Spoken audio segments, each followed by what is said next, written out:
Hello and welcome to day 5 of the Lobotomy Corporation playthrough, and due to the lack of a new abnormality, I have decided to do something.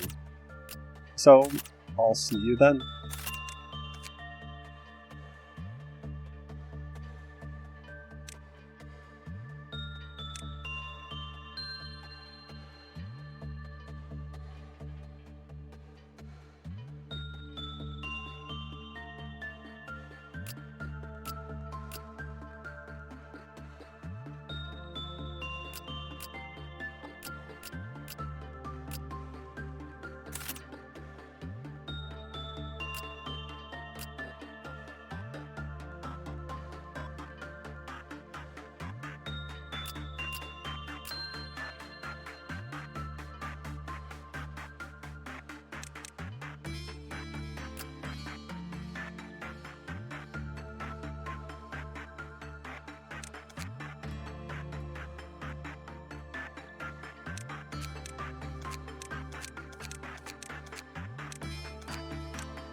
So at this point, what we have done is we have repeatedly attempted to fail our work with the Forsaken Murderer because a single bad work result will cause him to breach.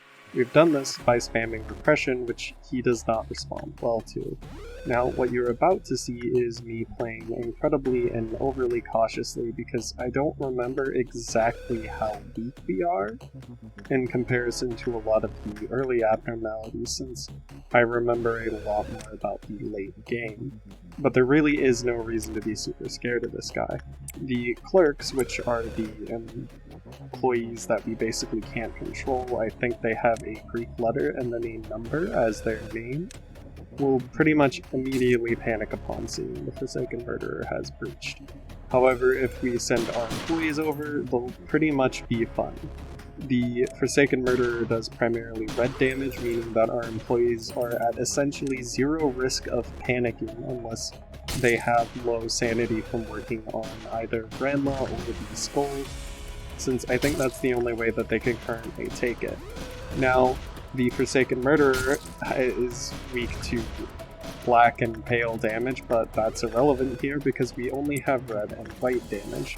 Now, you might wonder, wouldn't it be better to focus on one damage type, and that's where I'm going to note that all damage types, when you use them on abnormalities, function in effectively the same way. Even pale damage, if I'm remembering right, does not actually do percentage-based damage to abnormalities. Now, when I said that the Forsaken Murderer slugs around the place, I really do mean that. Most of my employees have not really received any sort of repression work, meaning that their justice is relatively low, which determines move speed. And while they are on the control team, which does increase their movement speed, you'd still easily be able to outrun this slug.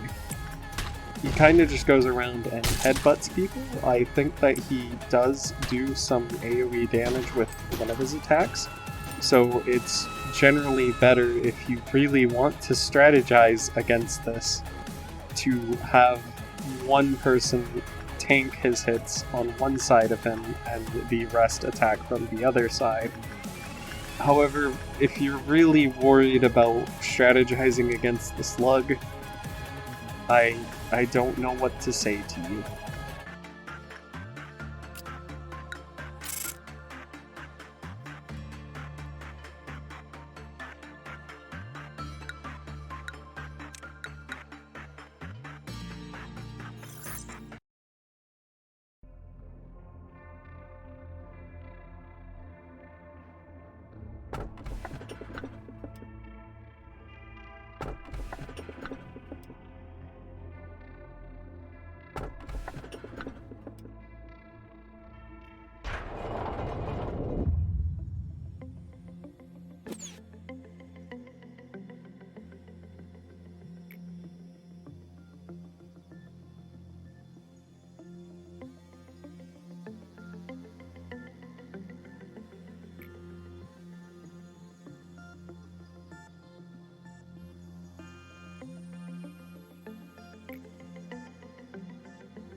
So anyways, that was a pretty boring day for the most part, and next video we can look forward to the information team being available, as well as the introduction of ordeals, which will be interesting, and I'll see you next time.